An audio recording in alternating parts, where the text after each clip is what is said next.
This is the new Mahindra Thar rear-wheel drive. It's coming out in the market real soon and we've got the keys to it. So we will be reviewing it in this video. I'm Vikram Gore, you're watching Motorscribes, and this video is all about the new Thar rear-wheel drive. So for starters, when we look at the stance and everything from a design standpoint, the Thar hasn't really changed that much. They haven't really changed a panel actually. But the few changes that you do get is there's no 4x4 badging on it. You don't get the engine badging on the front fender on the left side. So all those elements have been left off. But the new addition is the Twin Peak logos on all the hubs of the wheels. So that's Mahindra's new logo, and it makes its debut on the Thar for the first time. It is out on their other SUVs, but the Thar didn't have the Twin Peaks on it until now. But overall, you do get that beautiful SUV stance. It's got that quintessential big wide look. It rides on beautiful 18-inch alloys, and it's a Thar, so there's a lot going for it. It's a design that we've come to love. Still looks really fresh, and as you all know, the Thar did make its debut in 2020, and the only upgrade it has received is this rear-wheel drive version. Speaking of which, the other big change that you do get lies underneath the bonnet. That's right. So for the diesel Thar, it now comes with the 1.5 liter turbocharged CRDE engine, the D117 CRDE. And this engine is essentially a 4-cylinder unit and delivers 117 horsepower and 300 Newton meters of torque. The diesel version only comes with a 6-speed manual transmission, but for petrol lovers out there, the Thar rear-wheel drive will be offered with the petrol engine, which is the M Stallion 150, and that delivers 150 horsepower and 320 Newton meters of torque. That is paired with a 6-speed automatic transmission. So those are the engine and the basic specs that you have out there. With me is the diesel version, and that's what I'm going to be talking about in terms of how it performs and how it is to drive when I get down to that in a bit. But moving on, the other element that Mahindra is going to be sticking with the rear-wheel drive version is that it will only be available with a hard top. So there's going to be no convertible version. That soft top version is out. It's only the hard top because the Thar is a vehicle that they're targeting at the urban youth with. It is built for the urban environment. It is a two-wheel drive, and on that count, you know, when we're looking at it, it is targeting those customers who live a slightly more flamboyant outdoor lifestyle, but do spend most of their time you know, commuting within the city, and they really wouldn't need the 4x4 system. But having said that, you know, having a two-wheel drive is really not a big issue, considering the fact that most people who own the 4x4 Thar either bought it because they are going to be doing a serious amount of off-roading.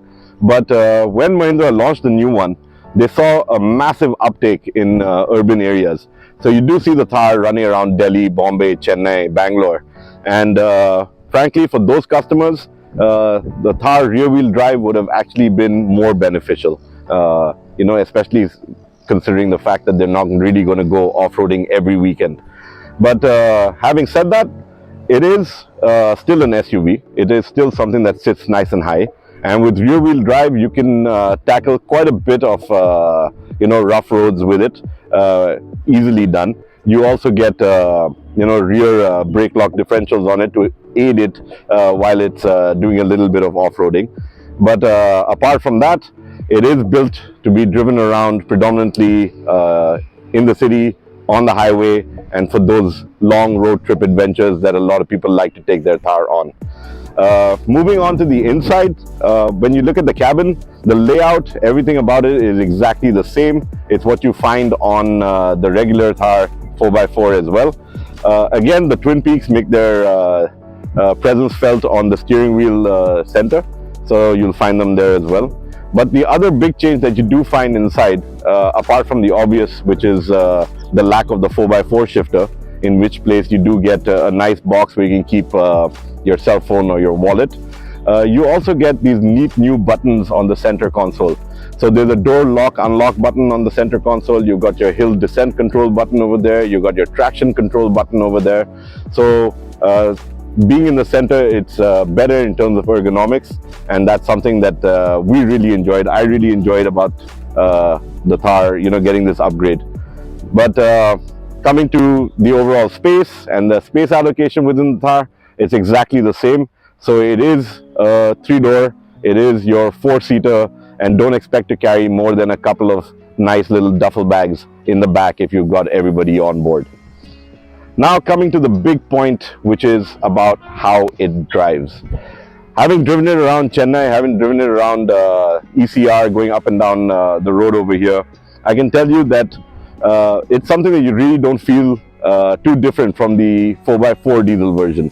I own a 2020 Mahindra Thar, and I can tell you that switching between the two, you really can't make out the difference in terms of the way they sort of move forward, and even the engine sound. It's very similar to the M-Hawk.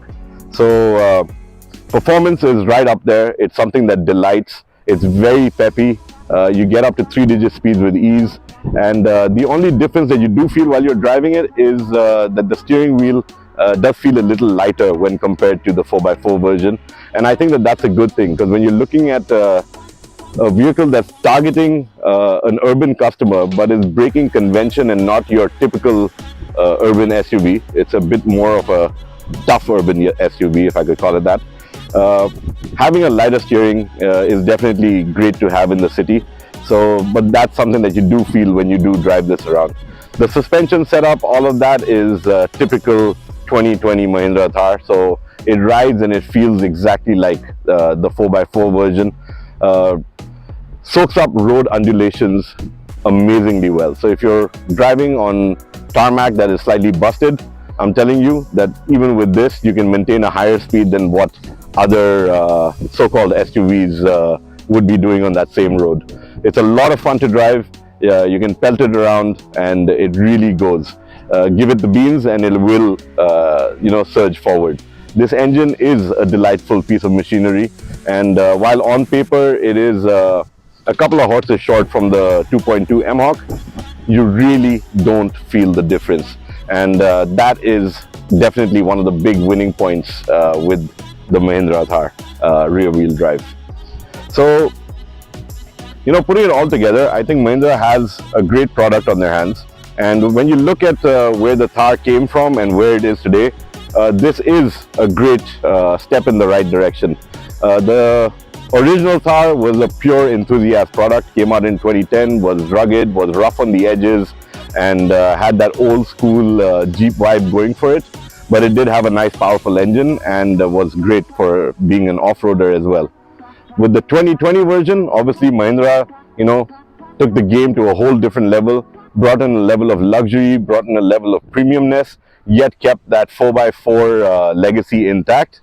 And having said that, when you see where the demand is going and where people are now coming on board to be with a Thar, a two-wheel drive version really makes a lot of sense. And I think Mahindra realized this. They realize that they want that there are customers out there who want to break away from convention. There are customers out there who want the Thar look and feel, and this is why this version just makes so much sense. The other element that does add up to this is the fact that it is going to be a lot cheaper than the 4x4 version. So you get a full-blown Thar, except you don't get 4x4, which as I've explained is not really a necessity in today's day and age. But you do get all the features on board. You got the infotainment system, the Android Auto, the Apple CarPlay Connect. You've got adventure statistics, you've got your tire pressure monitoring system, whatnot. It's all on board. You've got a brilliant audio system. The speakers are still mounted way up there, and that's again a great nice touch. And I can tell you that that audio system is actually a really nice high-end unit that plays back those tracks amazingly well. But coming back to the point about this being so right for the market and where you really get your value is the fact that it is going to be a lot cheaper than the 4x4 version as well. Not just because they've knocked out the 4x4, but because a 1.5 liter diesel engine lies under the hood. Now, according to government norms, any vehicle that has an engine capacity that is less than 1500 cc, this is 1497 cc, and is shorter than 4000 millimeters, it actually gets classified in a segment below that of an SUV and gets charged a lower GST. So that benefit will also be passed on to the customer, along with the fact that the costly 4x4 unit is not on board. So you add those two together and you're looking at a solid drop in price, and that's where this really makes a ton of sense.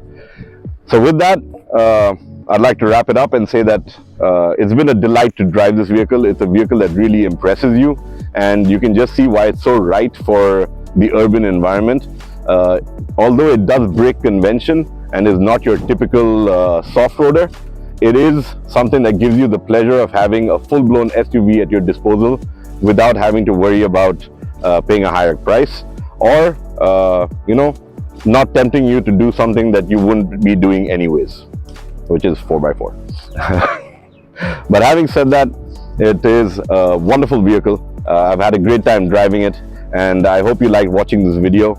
So do drop in your comments. Don't forget to like, share, and subscribe to our channel. We'd love to hear back from you.